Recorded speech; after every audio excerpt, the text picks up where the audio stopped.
All right, cool. So we just want to start with a little icebreaker. We want to encourage everybody to unmute and kind of introduce yourself.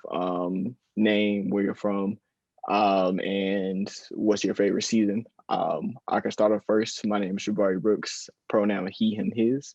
And my favorite season is definitely summer. They both start with S. Okay. I'll go next. Hey everyone, my name is Jasmine. My pronouns are she, her, and my favorite season is spring. Although I know a lot of people don't like it because of all the pollen right now. And I can go ahead and go. Hi, everyone. My name is Rachel McBride. I'm from Atlanta. I live in Atlanta. My pronouns are she, her, and my favorite season of the year is winter. I'm going to pass it to Mr. Franklin Mack. Yes, my name is Franklin Mack. I go by he, him, and my favorite time of the year is spring. Everything is fresh and new. And uh, I will pass it on to Christian Camels. Hey everyone, my name is Christian Campos. My pronouns are he, him. My favorite season is definitely fall. It has got the perfect weather. I don't know about perfect, but all right. Um, I don't know if Kalia's. Oh, there she is. Hi, Kalia. Hello, I'm with Christian. Hey everyone, my name's Kalia. I'm in Charlotte. She, her pronouns, and I definitely think fall is the best. You got pumpkin spice everything. You can get a nice fit in, and it's not too hot, not too cold. So Christian, you're on the right track, per usual. All right, cool. And I just want to shout out Elizabeth. She's a volunteer from PowerShift Network to help us with some Zoom support if you have any problems. So just thank you for being here. Yeah, so next we're going to get into our introductions. Hopefully you get to know us a little bit better. And then we're going to go into kind of talking about what PSE and what yes for equity is. And then we're going to get into some racial equity. So yeah, first and foremost, my name is Jabari Brooks. I'm a senior history major at UNC Charlotte. And I've been working with yes in some capacity for about 6 years now. And I'll pass it off to Rachel. Hello, everybody. I'm Rachel. I'm 17, a junior in high school, and I've been working for Yes or with Yes for Equity, Youth Empowered Solutions, whatever you want to call it, for just over a year now. Then hey everyone, again, my name is Jasmine. My pronouns are she, her. I'll be 19 in June, and in the fall, I'll be a junior at UNC Chapel Hill studying public policy and sociology. All right, cool. So yeah. First and foremost, we always want to shout out PSE, where actually Yes has been around since 2008. And prior to that, we were known as Question Why. Then we became Youth Empowered Solutions.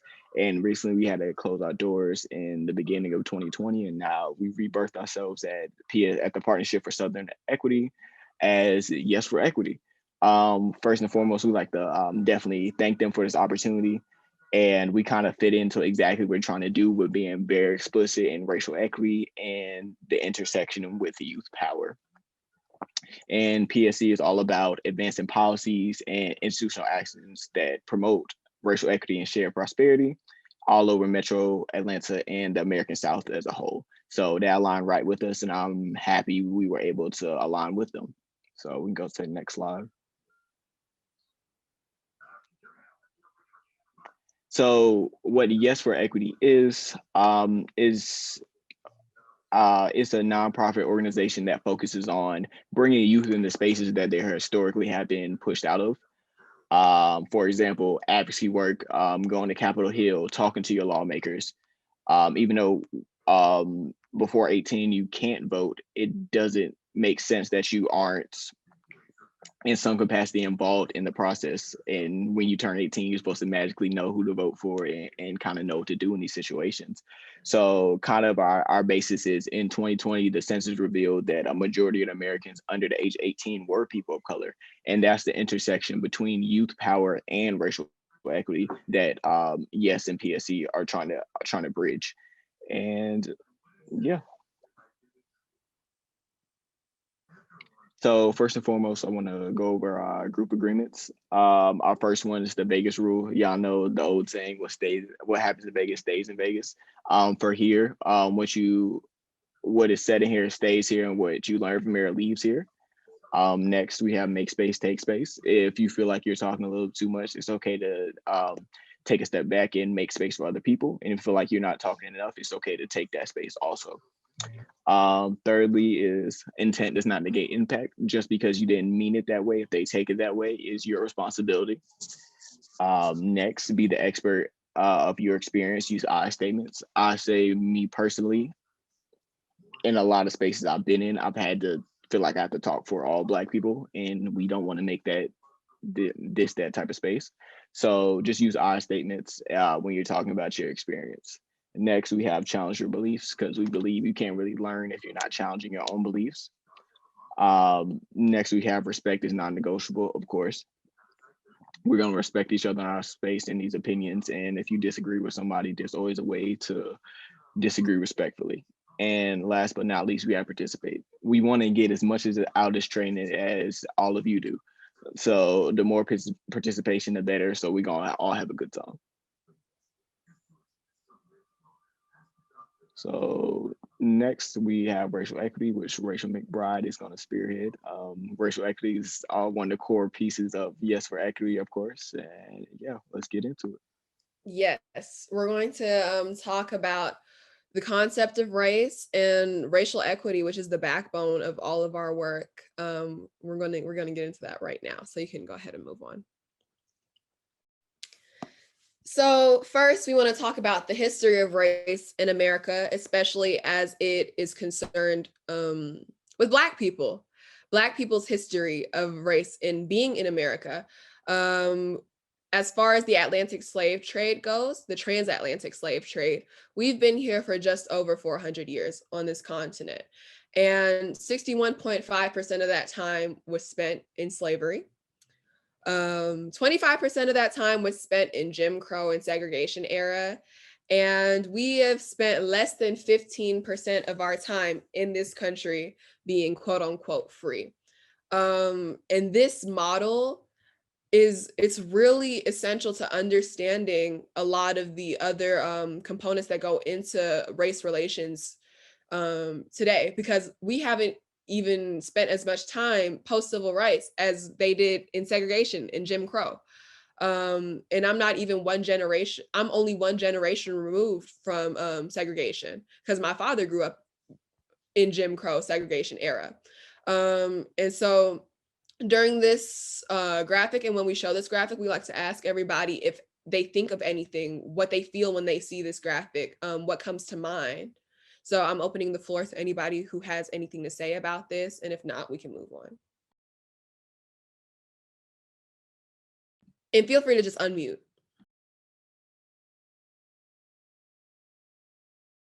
Nope. Okay. I think we can move on. No, I'll jump in. Sorry. Yeah, but say you gotta give people a little time, Rachel. No, my bad. Sorry, y'all.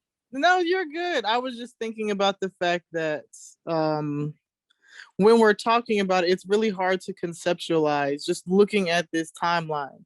The fact that like Black folks have been able to accomplish so much, even with all of this stuff stacked against us, and like help push society forward. Right. And it just makes me think about where we'd be as a society if Black folks could just flourish without all of the oppression. And you know what's so crazy? We had another training where this graphic was used earlier today, and we showed a bunch of data concerning, you know, where Black people stand economically. And even though in a lot of cases we lie on the lower end of those statistics because, you know, we haven't had enough time or as much time as everybody else here, you have to think like, wow, we started from zero. we started from zero, and we've been able to come so far. We really built a lot out of nothing, and so I'm really glad that you made that connection with the graphics. So yeah, that was great. Thank you. I wanted to add to this because I've really been thinking about this, especially within terms of like my own life and like my own resilience and my own struggles and my family's. And I saw a tweet the other day that I just wanted to bring up. It said something along the lines of like resilience is not a substitute for wellness. And I think about that consistently because like yes, we should honor the resilience of marginalized communities and how far they've come and how much more they have to go. But then at the end of the day, you know, like I never I say this because I struggle with it personally, but I never want to allow that like honoring that resilience getting in the way of doing that systematic change work. You know what I mean? Like, Yeah, the romanticization of the struggle. yeah, right. Like it's not like no one wants to go through the struggle. You know what I mean?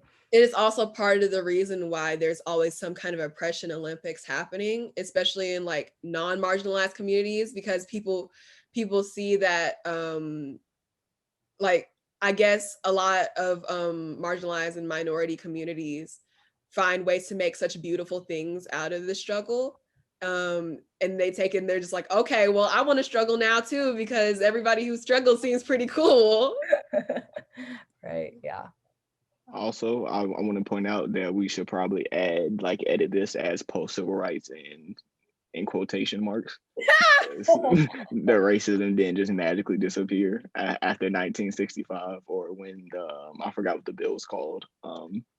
The Civil Rights Act was passed through law. It didn't just magically like, hey, where everything was desegregated immediately. And right. We like y'all now.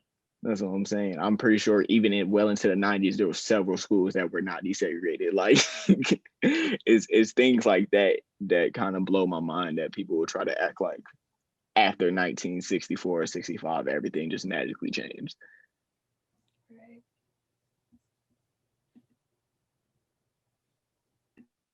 Okay, and so now we talk about framing racial equity advocacy. So it's really, really important to be able to identify racism, which is a huge reason why we have this training, why we're having this training, and why we want this knowledge to be accessible to people. Because when you can identify racism, you can name it. And when you can name it, you can disrupt it.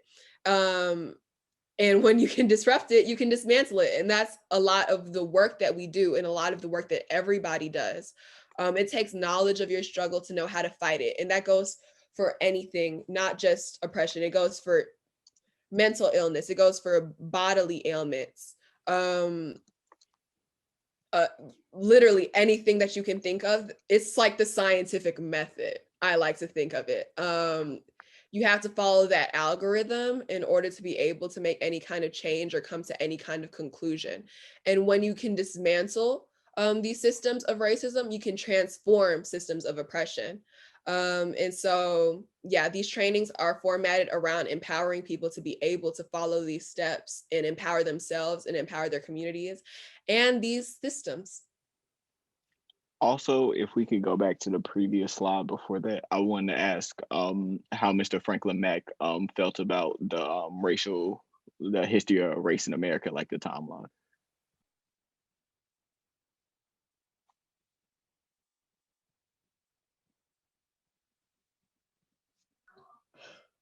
Well, I'm somewhat disappointed in the timeline because some of the same things that we were going through during Jim Crow and the civil rights era, we are still facing those issues now.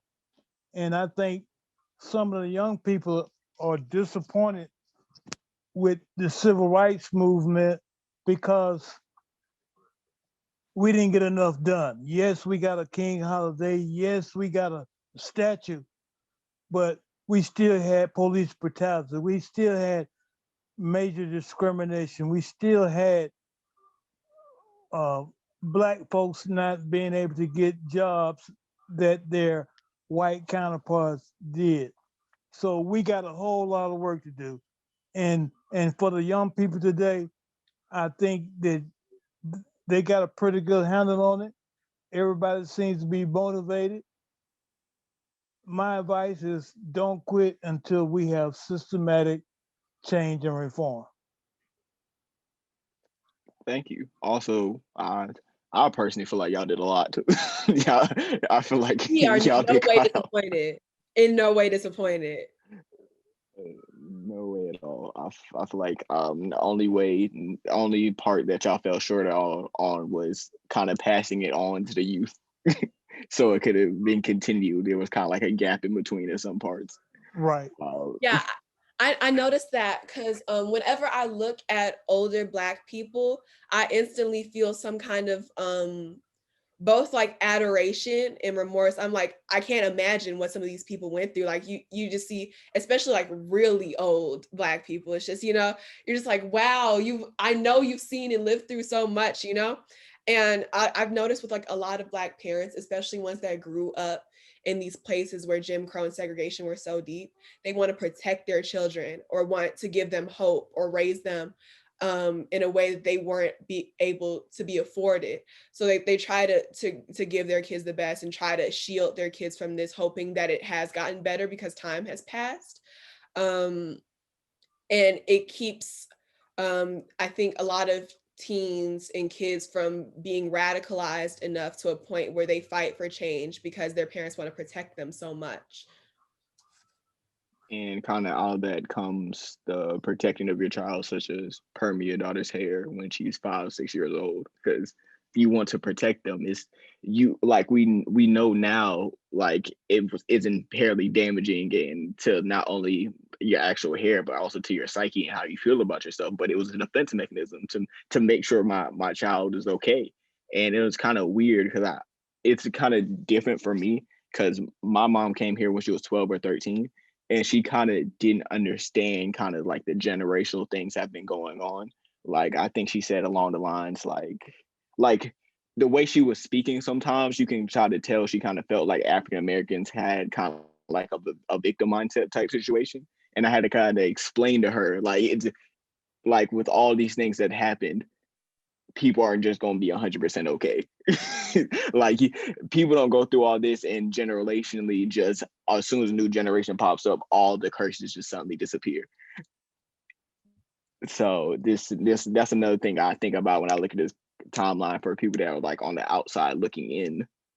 They may not understand everything that's going on. Yeah.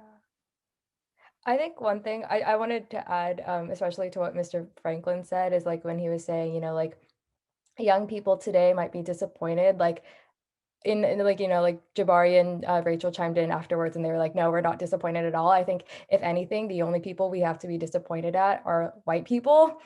Because, like people have been fighting for like so long and they've done everything they can and dedicated their lives to causes that they shouldn't have done, and they did it anyway. So within that, if anything, we are proud and honored, and it's really just white people and people who hold up the system that are beyond a disappointment.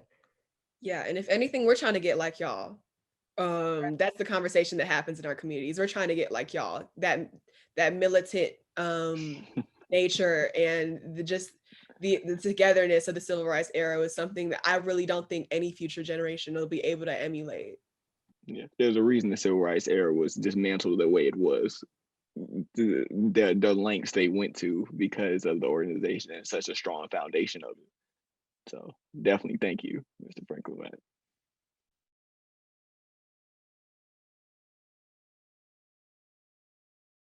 Alrighty, so now we have to ask the question, what is race? For people here, what is y'all's definition of race? You can drop in the chat, unmute, whatever we want. There is no right or wrong answer to these questions, by the way. It's just what comes to mind.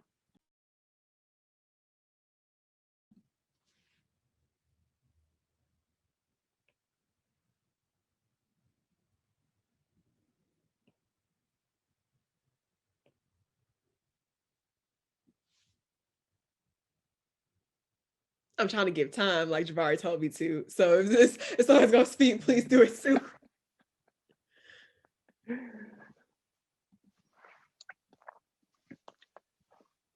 I mean, if not, that's also okay. This is a special circumstance. Okay, so we can just go ahead and define it for everybody.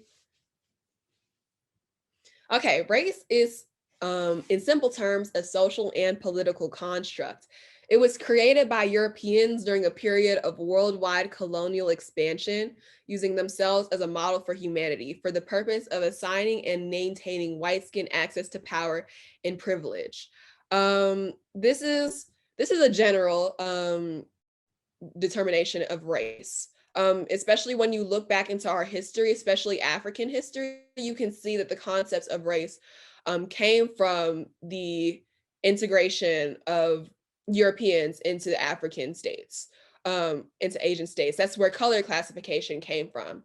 And it's used to create, like the quote says, dominance, white dominance. And at its root, before colonialism, like race doesn't matter at its root in theory, but because of this colonial expansion, because of white people's infiltration into the rest of the world by force, it's one of the most important things, period, now.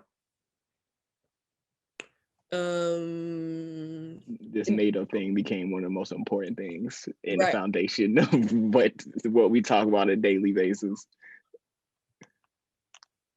And that leads us to what is racism. So if anybody has anything to say about this is now your time to speak as well.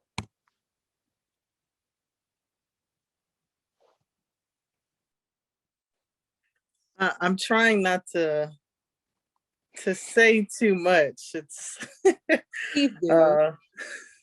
Please do. Let's see. What is racism? Racism's a lot of things, right? We know it's a system, right? It's not just someone saying the N-word or using any other racial slurs. We know that racism was the strategy, right? Racism was the strategy in order for white folks to achieve dominance or what they think is supremacy. So racism is kind of, to me, I like to think about it as kind of like the byproduct of the delusion that is white supremacy. So that it was just a means to an end for white folks. It's kind of like, well, we want to dominate the earth and accrue as much as we can because that's what makes us feel good. We got to get some help. We'll just take on the black folks. Well, we'll turn Africans into black people with no heritage and then use their labor, kill all the Native Americans, take their land, and see where that gets us, right? Unfortunately, it got them a country.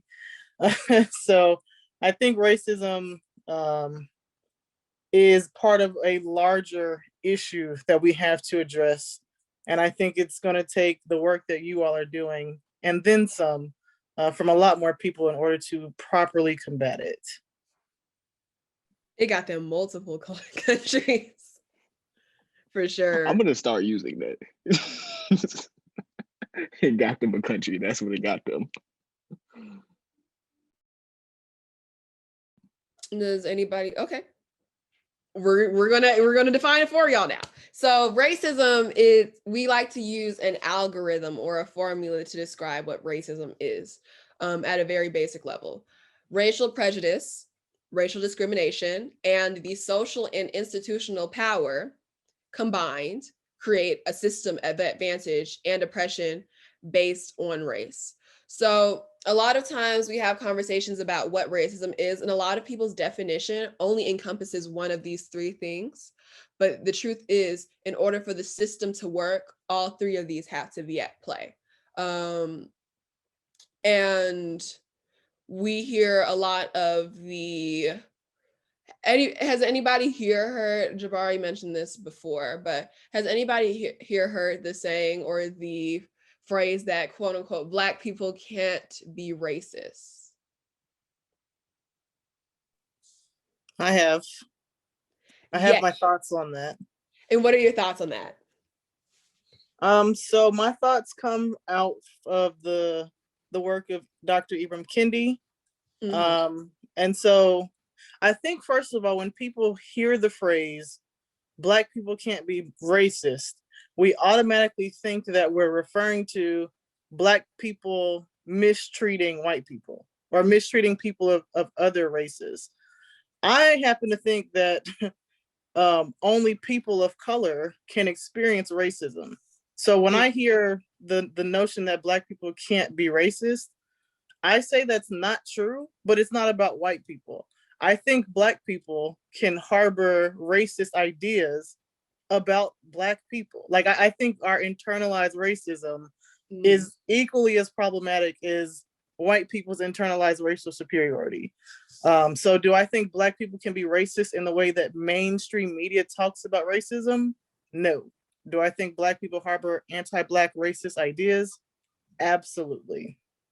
That is such a new, refreshing take that I've heard on this prompt. And I think it's probably one of the most holistic ones that I've ever heard. And I completely agree with that.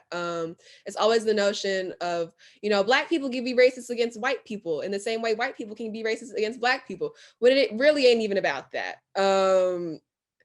I think a lot of times white people try to make things about them.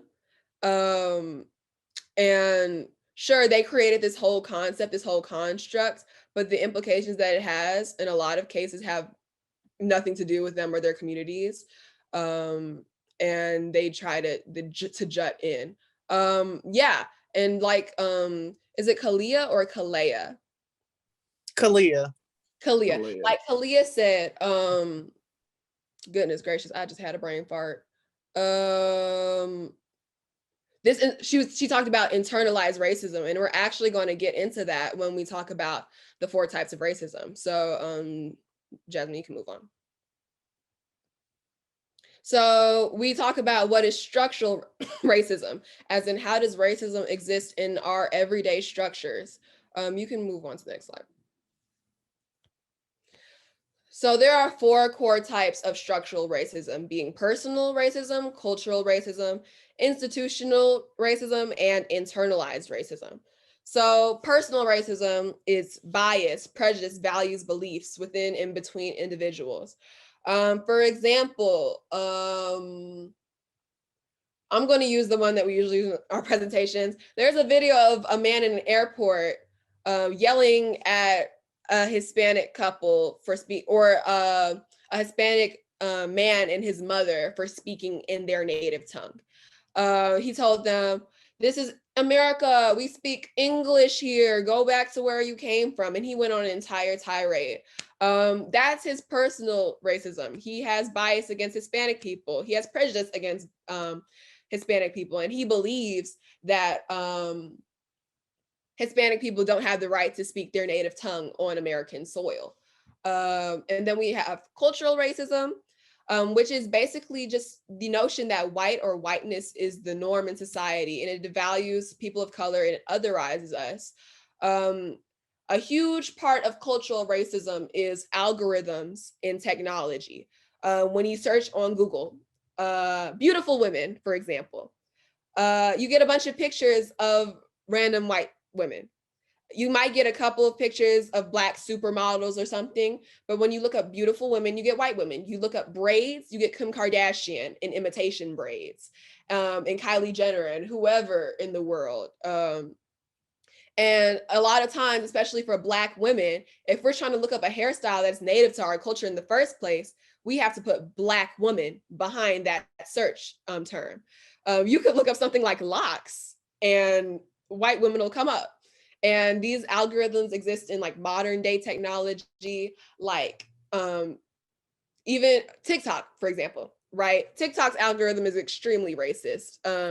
They devalue, otherize, and purposely deplatform Black creators while uplifting those white creators that took the creations and the ideas from Black people on the app, or the sounds or the music from Black people on the app, and they amplify that. Then we have institutional racism, discriminatory.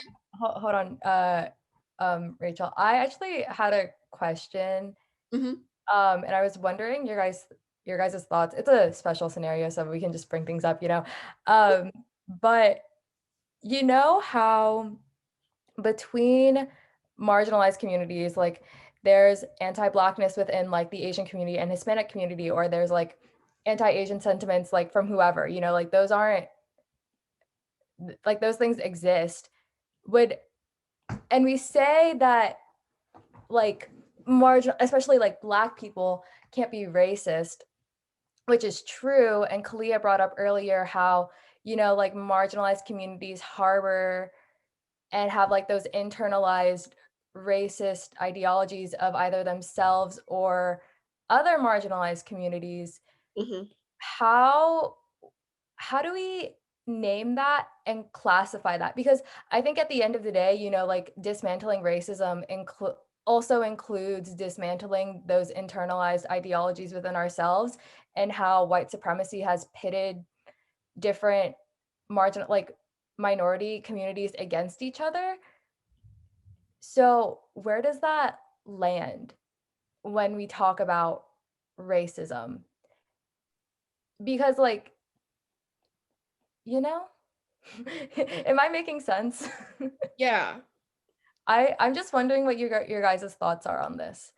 Because like, I don't know, I think about it like, I think about like anti-Blackness and just like, you know, like those sentiments don't only come from white people, right? And Mhm. so like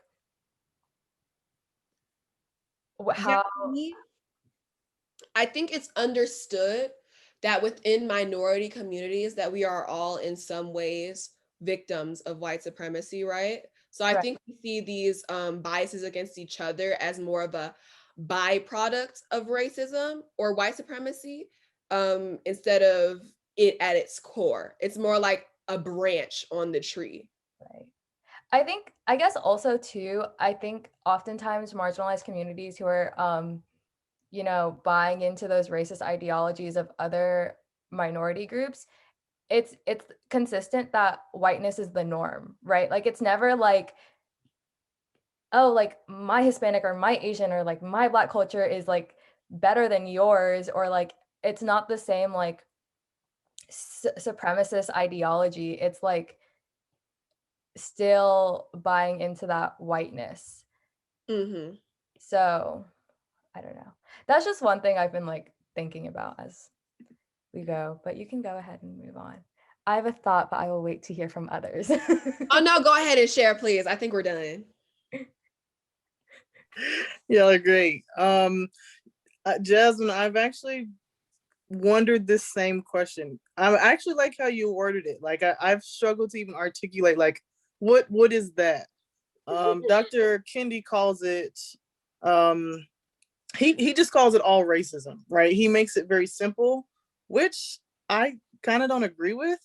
I don't agree with him just labeling it racist because of the way we know that mainstream media conceptualizes what racism is. So it was like he was trying to reclaim and broaden the term of racism, which makes sense in theory, but if everybody's not on the same page, then I could be using the word racist and a white person could be using the word racist, and we're talking about two completely different things. I have been in conversations with Black folks and have said, like, that's a very anti-Black, like, racist thing that you have said. And so that has helped me kind of name, like, hey, you're being problematic. Same thing with like all of the anti-Asian rhetoric that came out, and the discord that was definitely exacerbated and over dramatized, like back when the Stop the Asian Hate was coming out, and there was a small subset of folks saying, well, Black Asians hate Black people, so we don't care about them, which was such a minority in thinking, but it got so much attention that it blew things out of proportion. Mm-hmm. But I think it's okay to say this is anti-Asian, this is anti-Black, like Rachel said, this is a subset of white supremacy that you're spouting. Like you're not helping with this rhetoric. So being able to call folks in and say, you're being problematic, like in short, you're being problematic, cut it out. Yeah. I think those are good. Yeah, those are good sentiments, because I don't know, I just talk about it like I like hear like different things between like families and friends, and I'm like, I want to be like, you're being racist, but then I also don't want to be a hypocrite when I'm like, white people, or like when I say like, you know, like Black people can't be racist and things like that. So like I want to be like really careful with my language and, you know, naming those things, because I think it is part of like dismantling white supremacy is like what is that, how that has affected people internally and things like that. The other thing, quickly, I'll add that I do like that Dr. Kendi does, even though he kind of contradicts himself. As you can see, I've thought about this a lot. He talks about this notion of racist ideas, and he says that anyone can have a racist idea, and that is the belief that one race is superior or inferior to another race. Like it's that simple. So I think when we decide, and I think it's kind of our duty, unfortunately, as the folks who are trying to organize ForEquity, we have to be careful about saying you are racist versus you have said or done something that is racist.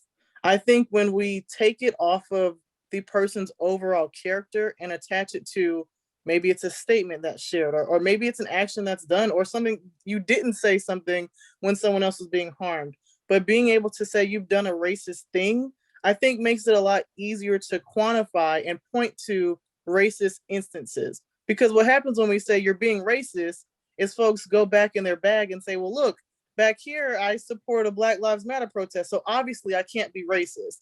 And so it erases, the whole chance at accountability, because now people are too defensive. So I think if we try to attach the label of racist to actions and behaviors and things that are said and not individuals, we might have a better shot at having some more, I'd say, nuanced conversations.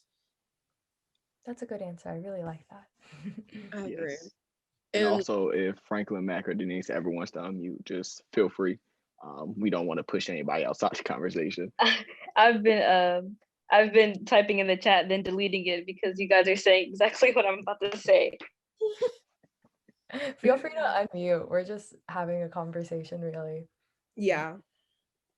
A very interesting conversation at that. I'm enjoying it. I'm glad. Thank you. And we left off at institutional racism, right? Sorry for interrupting. Those are just discriminatory practices, policies,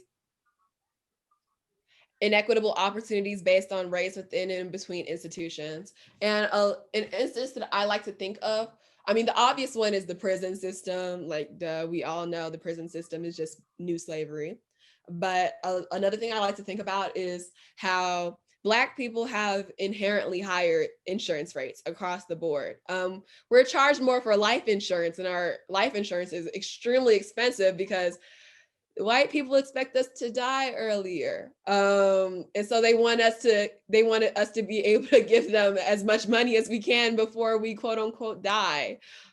Things like that, going to get a car loan, the credit system, all of that, these are institutionally racist policies and systems that keep Black people and people of color from being able to advance further.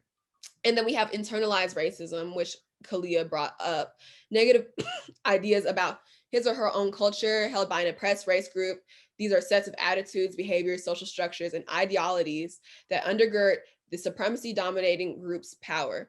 So just the idea that natural hair isn't pretty, or in a lot of Asian countries, the prominence of skin bleaching products. The idea that whiteness is the beauty standard in a lot of cases. And this can even be attributed to like fat phobia and the constant desire, the societal desire, especially in the Western world, for thinness. That came from us trying to be like white people and have white body types and things of that nature. And so BMI. You said what? That thing is racist. The BMI scale is yes, racist. The BMI. The BMI is both internal and institutional and cultural. And the BMI is like, oh my goodness gracious. The BMI is so many different types of racist. And these four types of structural racism, they build up what we know to be, racism. So we can move on. And we can move on.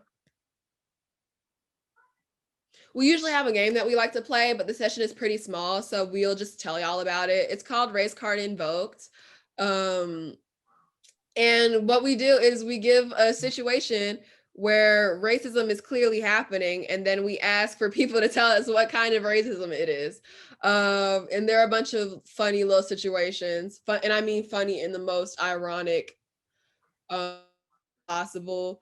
And it's just a light way to address these heavy race issues that all of us have to deal with and battle with on a daily basis. And we're not going to play it in this session because I don't even think we have time, but it's also a pretty small group. Just letting y'all know. And we can Also, we have the founder of it in here. Thank you, Kalia Martin, for creating this. We always have fun. Truly is genius. You really should get it patented. Honestly. Yeah, you can click through the race card invoked. Hey, hold up. I say we don't click through. We should at least like talk about like give people a second to look at the scenarios we would do. Oh, I think, oh yeah, this one, and then after this one, you can click to the SB 202 slide, because I think that one's an important one to raise. But yeah, this one where what Trumpity Trump, I call him that, was in office. He moved to end racial sensitivity training in federal agencies because it was quote unquote racist. I think this one speaks for itself. Trump did a lot of funny stuff when he was in office, but this is like what Kalia was talking about earlier. The whole discussion that Black people can be racist against white people. This is so funny to me, but a lot of people define this as like both personal and institutional racism from past discussions that we've had with people. And we can go to SB 202. I think that's a discussion we could probably like have for a little bit when we talk about that one. So this one's more recent and current. It actually happened very, very recently, like last month recently. So Senate Bill 202 was recently signed into law in Georgia, making it harder for Georgians to vote. It made it illegal to hand out food and water to voters waiting in line, shortened the runoff windows, limited provisional ballots, and more. When Representative Park Cannon knocked on Governor Kemp's door to protest the bill, she was arrested. And I tell y'all, she literally, like, that's literally what she did. She knocked on his door like twice. And this comes after we see Georgia and especially Atlanta. I love my city so much. We flipped the presidential election. We turned Georgia blue in the presidential election. And now we have 2 Democratic, 1 Black senator. And after that happened, you know, we live in Georgia all the same. I think a lot of us forget sometimes, but we do very much so live in Georgia. They didn't like that, and they went and did this. I feel like, did somebody unmute themselves? I heard like a noise. Was somebody want to speak? No, but does anybody have anything to say about this? Because I know this like shook up the news a lot. Yes. So I think that it also means that it shortened the runoff windows. So me and Rachel were canvassing for the runoff, and we met this guy. He had no idea what was going on. Rachel actually informed him about what was happening. We gave him a flyer and all that, and then he was like, "Okay, I'll go vote." And he was ill-informed. And thinking about this bill, I don't think I'm making sense, but thinking about this bill right now, I don't think we would have been able to get him to vote because the runoff window would have been cut off. And I'm just thinking about how many people aren't able to gain access to certain political events, and it's mostly people of color. It takes time to reach people. And it takes anticipation and build up. And I think the window was shortened from 9 weeks to like 4. So it's like a month to vote. And if people need a provisional ballot, like after hours at the polls or right before closing, they can't get them. And it's just, there's a lot of voter suppression, and a lot of these things target not only minority communities, but also like older people that have to stand in these lines. You can't give them food and water. A lot of them can't send. Another thing that they banned, the mobile drop boxes. So that limits like not in-person voting. Like a lot of people don't have the option now to send in their ballot by mail. And we all know that that's a stab at older Black communities, because those took up the majority of mail-in ballots for both elections. Yeah, and Delta and Coca-Cola, they actually talked to Kemp and were like, "Hey, this isn't right," and he just shut them down. So it's not even small people, not really small people, but it's not really like the citizens talking about it. It's like major companies saying how this isn't right, and he doesn't care. Yeah, a lot of organizations are currently suing the state of Georgia. Like the NAACP is suing. Someone else is suing. A lot of big organizations are suing the state because this is voter suppression. They're calling it the new Jim Crow, and it's just so disappointing to see the constant regression that we go through. And to see this Black woman who was doing her job and fighting for democracy in a very peaceful capacity be arrested the way she was. Like this looks so violent and terrible, and it just speaks volumes truly.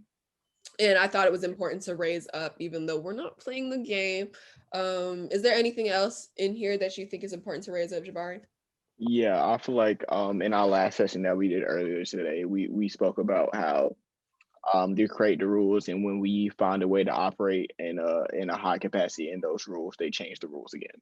So that's what they're going to do over and over again. So as soon as you saw how Georgia turned out and showed out for this, they said no, we're going to make it almost impossible for you to be able to vote, which is crazy in of itself. While that during a whole pandemic they didn't want mail-in ballots, which is an asinine like thought in the first place. What other thought did you have but being racist? Like, but also on top of that, you're even putting white people in danger as well. So this is just another example of how racism doesn't just hurt Black people and people of color, it hurts everyone in the end when it gets to this point. And when racism is paired with classism and the power of the rich, it really just like rains down on everybody. Because at a certain point, once you get to a certain point in that power dynamic, white people don't even care about other white people. They care about themselves staying at the top. And like Jabari said, this whole thing was a huge example of that. But yeah, I think we can move on. I think that was the last slide that I wanted to like raise up. Yeah. And then we can get into this portion. I'm going to pass it to Jasmine now. Yeah, so I think everyone here is kind of well versed on the differences between equality and equity, but I was just wondering if anyone had any comments or initial reactions to the photo. If you can't see it, it's basically just there are three people and there's a fence and they're trying to watch a baseball game.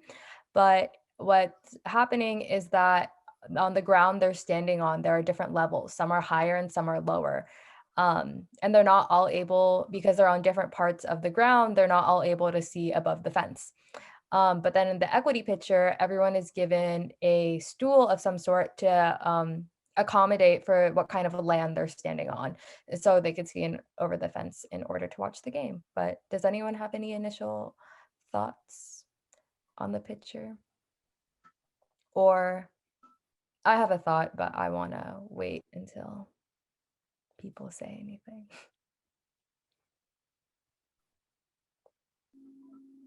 No?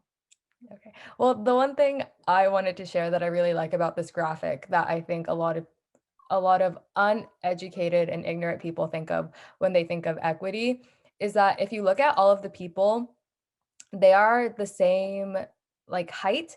And in this instance, height is really the kind of like, it's like how you're able to see over the fence. But in other instances, like when you look at like the tree, or like we use this one where it's like it's a bike and people have different mobile abilities. I think particularly, especially when you're talking about racial equity, it's crucial to highlight that, there is no differences in ability solely based off of race. And I think a lot of people have a lot of Conscious or unconscious ideas that people of certain races are like mentally inferior or just like don't have the ability to do things. And when I've just seen it in my own experiences with like family and friends, is like when you say equity, they think that like, oh, you're helping them because they're not capable like as an individual, when in the reality is they're not capable or they're unable to get to a certain point because of the existing systems around them, and how, you know, we don't have Black people weren't able to own land forever, like and all of these different systemic oppression and systems that prevents them from getting to a certain point of just security. And I just wanted to highlight that. I think this is why this is my favorite graphic. I think it really highlights that it's the system around them and it's not anything to do with the individual as to why they are suffering.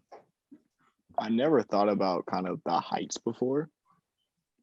And now that I think of the heights, it kind of, I'm going to start using that the heights mean like they're all people that are deserving of, you know, simple necessities like food, water, housing, and stuff like that. Like they're all people. That's why they're the same height.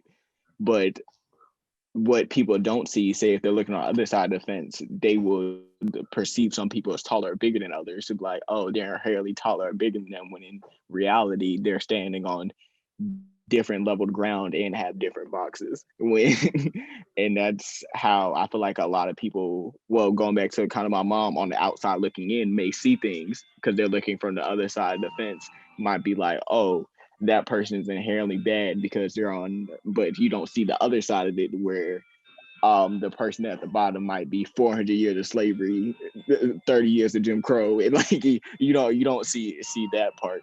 And Miss Martin has her hand up. Hello. Yeah, I had a question for you all. I'm curious, what do you say to someone if they're talking about equity and they're framing it in terms of, well, in order to achieve equity, white people have to sacrifice? How do you feel about that?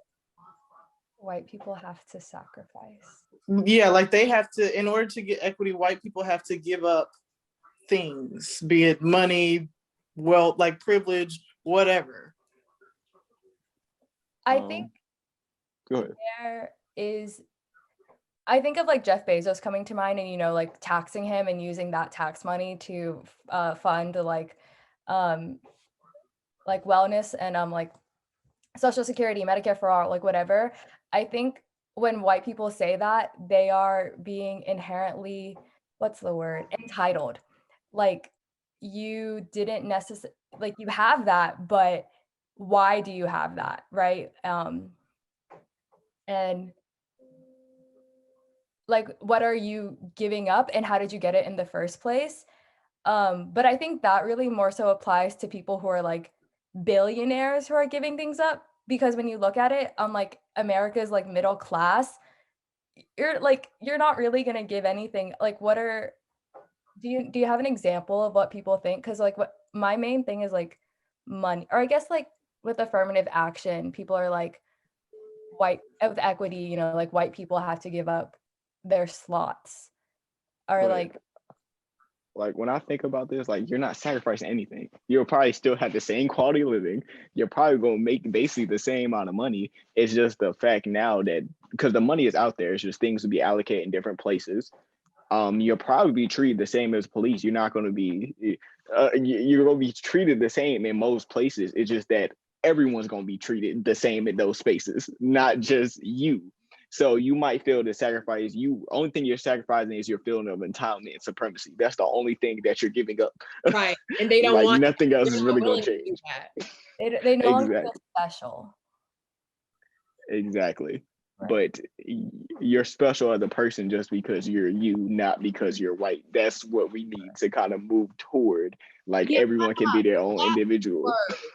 I really do think that a lot of white people have not formed an identity, a cultural identity, or anything of that matter that can separate them from that whiteness in a positive way. So they don't feel like they have any kind of sense of identity in themselves. That's a lot of the reason why they pull so much from Black and Latinx culture. It feels such an entitlement to that culture because they don't know what to do without it. Because their culture has been inherently racist, so they have to kind of section it off into like, oh, Irish culture and French culture and things of that sort, because the overall white culture has been racist. Like the overall, like, y'all get OD racist, and now that whole phrase is so tainted. Yeah, I asked because Jasmine, you mentioned UNC Chapel Hill, and when I was there, I had a white guy. We were around the same age. He was getting his master in divinity, and we were at a bar. Ironic, right? And we strike up a conversation. I told him I was from Charlotte, and he goes, "Oh, that's cool. Did you know that because of affirmative action, white women from Charlotte can't get into UNC Chapel Hill anymore?" And he was making the argument that, of course, racism's not as bad because Black people get preferential treatment.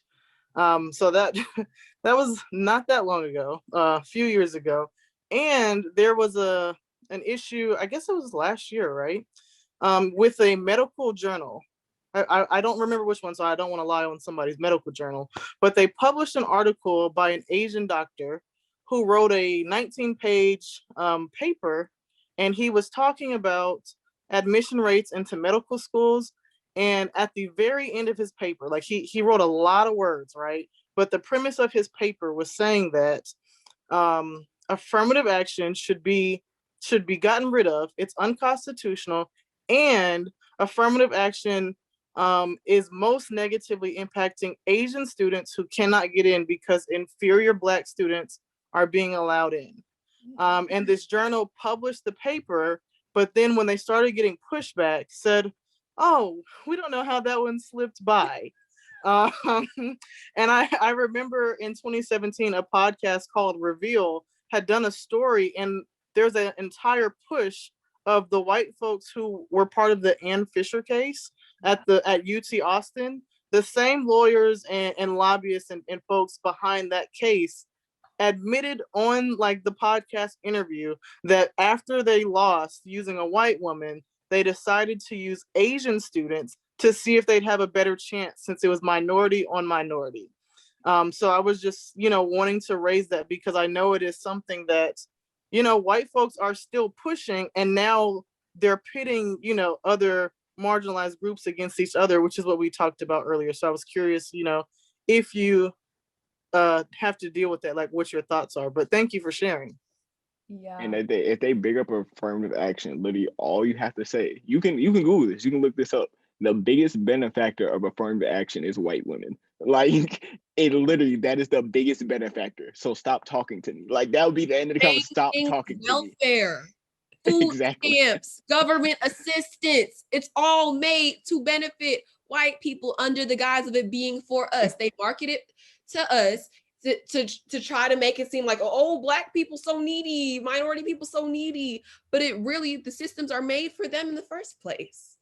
And then they start all these arguments when literally if the action is so affirmative, like if it's so beneficial to Black people, and I don't understand the whole notion that white people can't go where they want to go. There are more than enough institutions. If somebody is competent, they're going to get in a university of their caliber. Right. If you think about it, so many predominantly white institutions, like Literally, you will see Charlotte got a good amount of Black people, but we still under 10%. Like literally, it creates a quota for Black students so that there are any Black students. It's affirmative action in no way oversaturates campuses with people of color. If anything, it just makes the statistics better, I guess, quote unquote. all I like gotta what you say, said if you have that earlier, much problem with affirmative action, make sure maybe your grades should be a little bit better. How about that? If you really think it's that much of a problem. Yeah. I like what you said, Rachel, about how like there's like enough like you said that there's enough PWIs, but like there's also just like enough resources. Like if people were stop having like a greedy and entitled mentality, you're not losing anything that you need, or even like your like reasonable wants. Like you still have like your comfort and your security, and you will be like fine. Like you won't be Jeff Bezos, but like no one should be. So it's like, yeah, those are my thoughts. The Jeff Bezos example really gets to me because if he loses half his money, he still can buy anything he wants. Like he'll still have more money that gets spent even if he lose half it. So I'm just like, I'm confused what people are upset about. People swear they're gonna be Jeff Bezos. They swear they're gonna be Jeff Bezos. One good book I learned was a book called Outliers, that y'all should definitely take a look at. And it talks about how many factors go into these super successful people. Like, for example, Bill Gates, he happened to live in a neighborhood where the school was able to afford their first computer, and he had 24-hour access to it. So it's not the fact that he wasn't a computer genius, it's the fact he knew what a computer was to become a computer genius. So it's things like that. Or I think it's just the hockey league in Canada, where like 90% of the players were born right after, between like January and like June, because they were before the cutoff, so they were seen as better than the other people that were slightly younger than them, but when in reality they were just older and bigger, so they perceived as better at hockey. So, and that's why like 90% of the Canadian league is people born between these birth dates. So it's things like that really talks about equity and equality and stuff like that. Oh yeah, and also time check. So yeah, we kind of like talked about this, but like who has historically held power to make decisions, white people, rich people. And obviously like within that, it's been like, oh shoot, go back. Sorry guys, this has been a reoccurring theme. I don't know how to share my screen well. But I think within that, like I think about the system and my God, and how like it's not even just the fact that even now I think about it, it's kind of pessimistic of me, but like if we were to reform and exist within this system, it always feels, because only white people have built it, that it almost feels like we can never, like it was built by white people and it will always be by white people.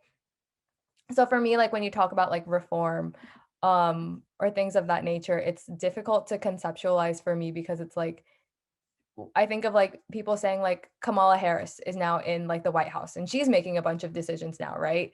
But it's like, is this really justice, or is this really like, are we really getting anywhere? Are we just like putting a new coat of paint on a really crappy old system? And so that's what I was thinking about. Does anyone have any thoughts that they want to share?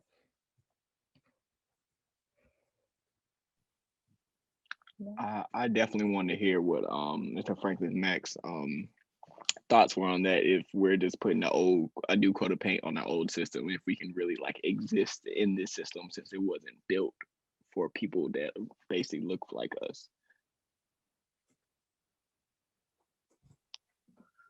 I think in a lot of cases that's exactly what we're doing, because like I was saying, some of the issues that we're going through now, we went through them 30 years ago. And, I was just looking at the news the other day, and they were showing the Rodney King. I know all of y'all are not old enough to have lived when Rodney King got beat up by the police, but he got beat down by the police, and it was videotaped, and no charges were brought against the police. And I was just thinking, had those policemen been held accountable, would there have been a George Floyd death? Or would there have been an Andrew Bland death? we have to stop making excuses and hold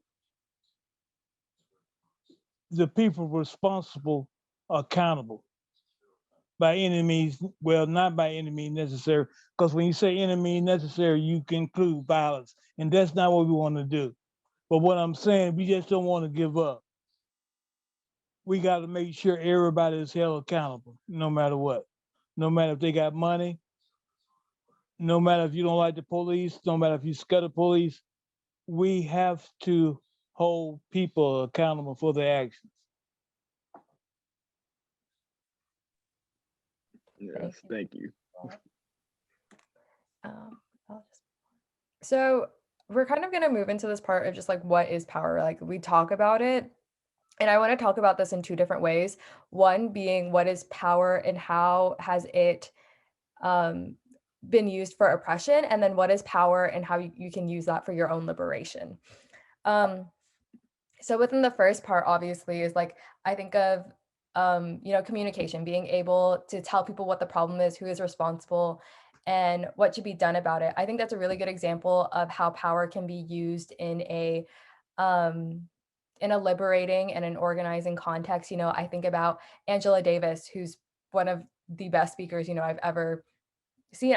She had a panel with Power Shift, if any of you guys got to see that. But I think of that, but then I also think about how, on the flip side of that, white people were, because they had access to resources, they were able to communicate all of these oppressive ideologies and systems, and that's why it's run so rampant over like the past however long. And so within that, obviously, like, being able to communicate your ideas is really good. Oh, that's a good one that Jabari brought up in the chat.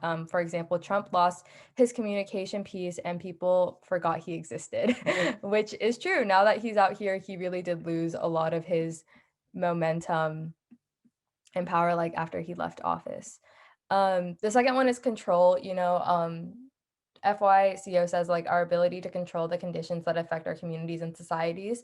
So I think that's a really good one.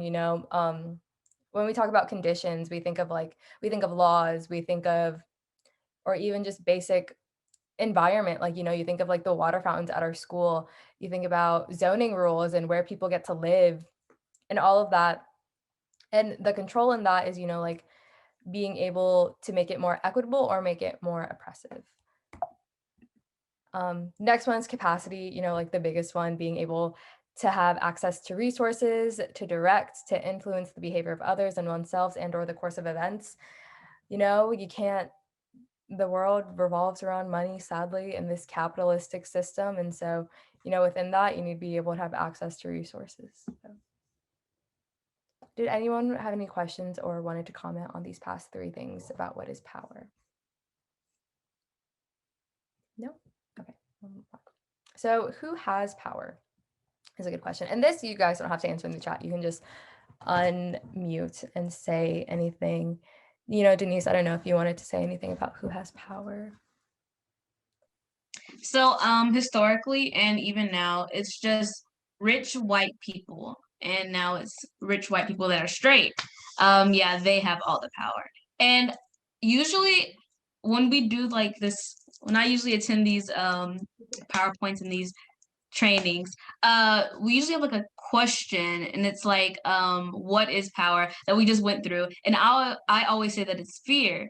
And I just wanted to hear y'all's point of view on that.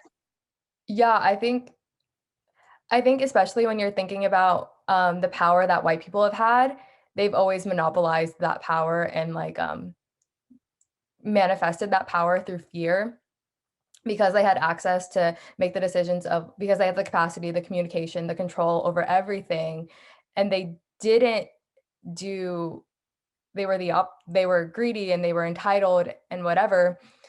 They used that and they used it for fear. But I think also, especially in organizing spaces, we always have to recognize that and we talk about it a lot at PSE, is that there's power internally within us, and you see that like with all the movement building and within that. So I think the opposite of power being fear in an oppressive sense, power in a liberation sense, I think would be not kindness, but just like compassion, like it's like quite the opposite. And I think when you say that, it brings up a good idea in me that power and how it is used really does change on who's holding it, who has the mic and who has like the access to all the resources.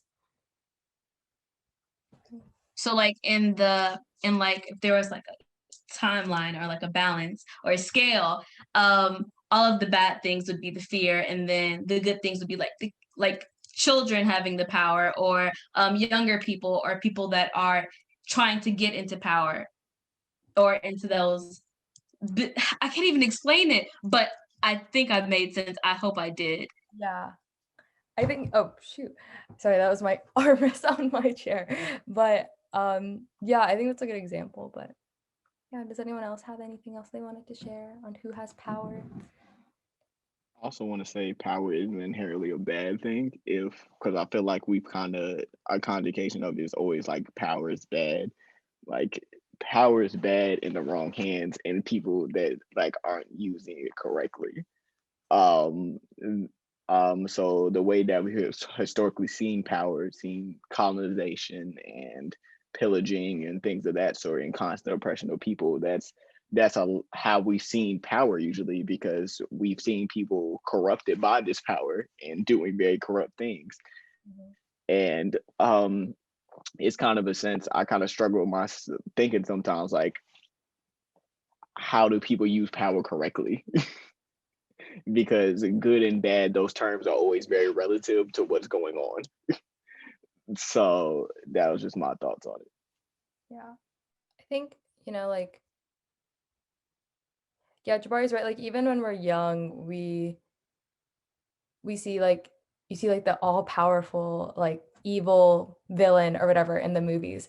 And I think in those instances we are conditioned to believe that power is bad, but when power is shared, and you let people have their autonomy and their own individual autonomy and their thoughts, power can, and you're using power for justice, I think it's a good thing. So yeah, that's why I was kind of going through it when I was going through it, like looking at the flip side of both, the power between what it looks like if someone who is oppressive has it, and someone who's entitled and racist, and someone who wants to come out on the other side.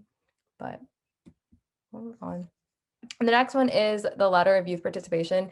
In this context, we're talking about youth power within organizations. And at the bottom, we kind of have, in organizations, you have youth who are tokenized, they're decorations, and they're manipulated, and organizations aren't honoring young people's individual autonomy and power. And that's for the lowest. Oftentimes, these are, like youth just are, they're decorations, like they're objects almost. And then as you move up the ladder, you get higher up into higher instances of youth involvement. So, and I think it's important to recognize that because of the way of systemic oppression, it doesn't make the most sense often in every single case for youth to be at the very top of the ladder, where it's youth initiated, shared decisions, and adults.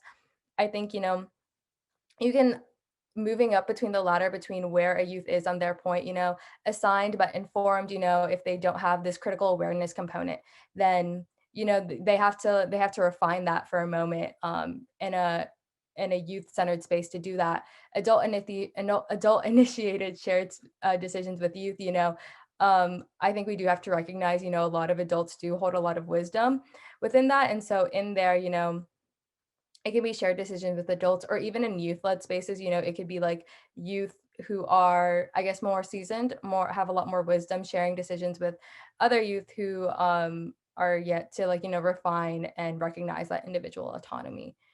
But it's always important to be on like the degrees of participation, but then always looking to climb forward or up the ladder. And so I will shift it to Jabari now for our last section on building power through advocacy and action.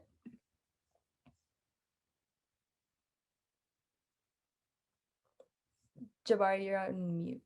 Lord Jesus, my bad.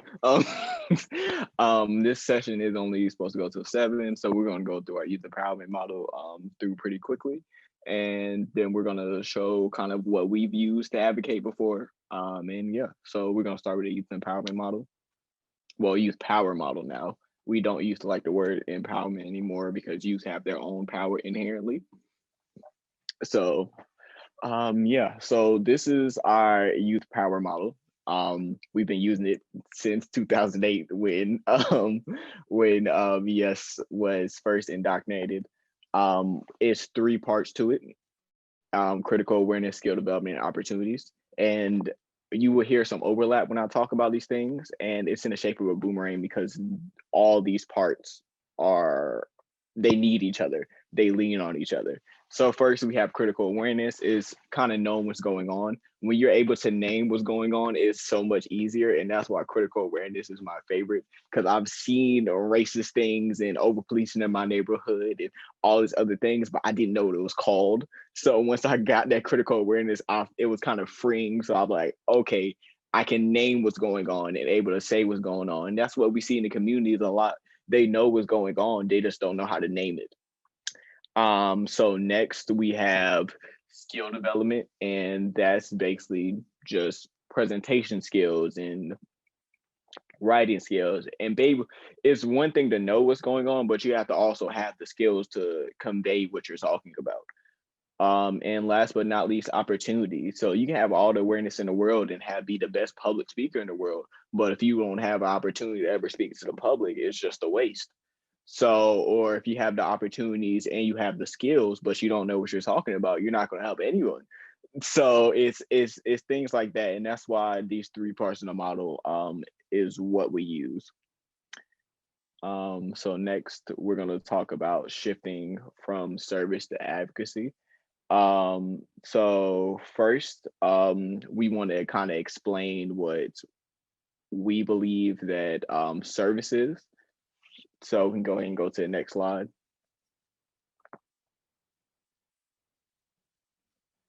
So service is basically a learning strategy that integrates meaningful service and instruction and reflection to enrich basically the environment of the community.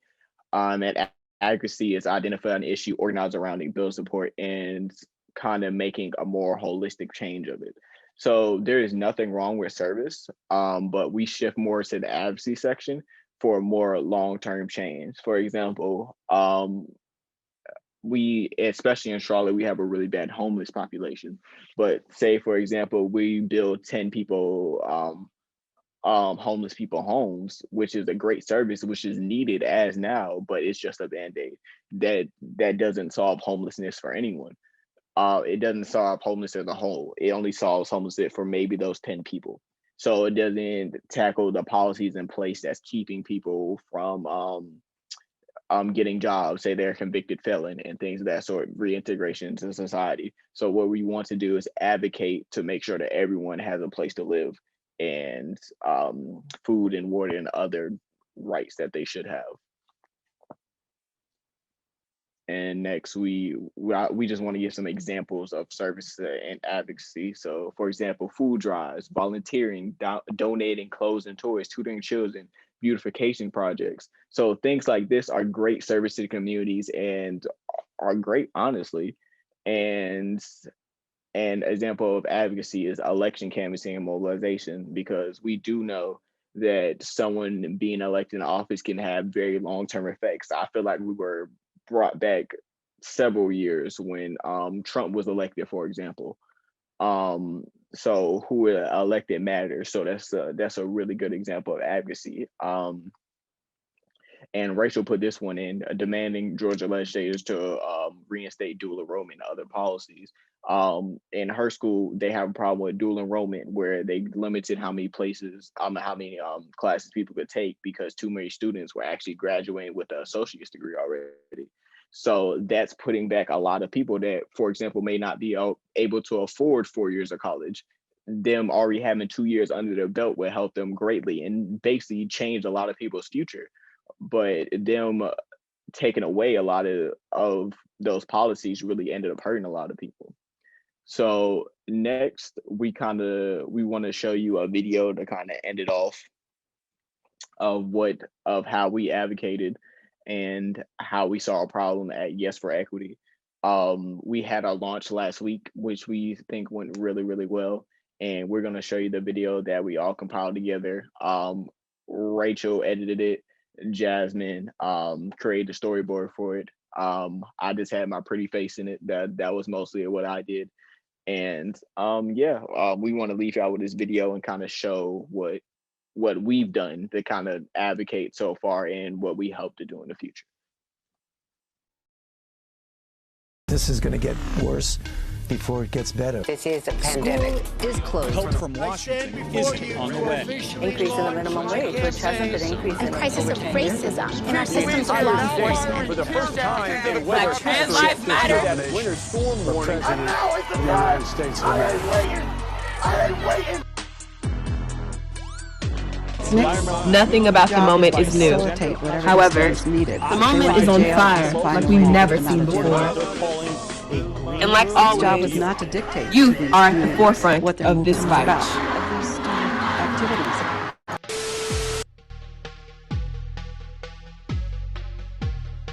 It feels like now or never. I can physically feel a turning point happening in history.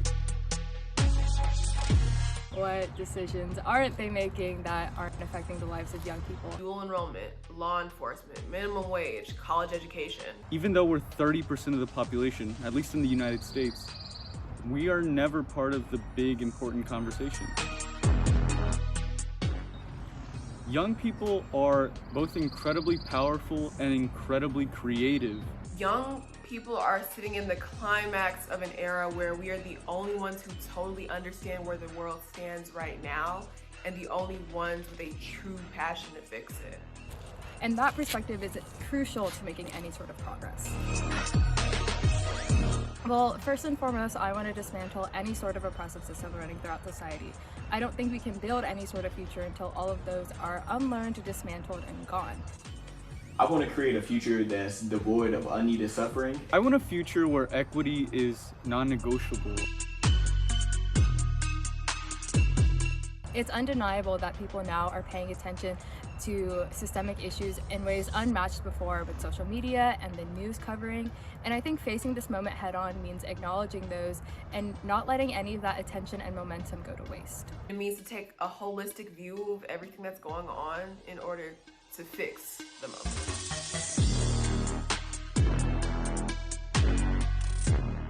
Youth need adults to get out of the way. We need adults to be cool with being in a room without being at the head of the table. What about you? How are you meeting this moment? Partner with us, be our ally, share power and do something with us and not for us. Pay young people for our time and knowledge, create with us, make space for us, have more than one youth on your board. Learn about racial equity and sharing youth power, and most importantly, apply that to your organization. It is the best way to meet this moment.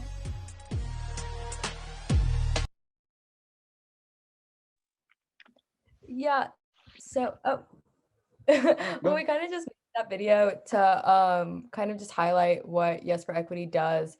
But I think it's a good example when you're advocating for things because, like, you know, especially in like this like new age of Zoom that we're in, like imagine what it could be if it was to educate your community on voting rights, or if it was to, you know, educate your community on what dual enrollment means to students, and really gathering that community support. But I will pass it back to Jabari.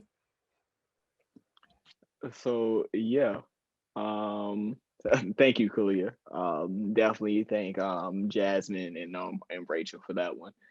Rachel definitely put in some long, hard hours editing that video as well. And that's another reason why we're very adamant at paying our youth as we should.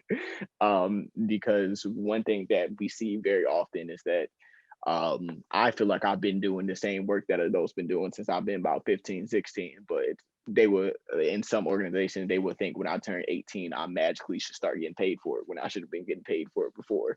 And that's why I'm so happy that I was a part of Youth Empower Solutions and now Yes for Equity.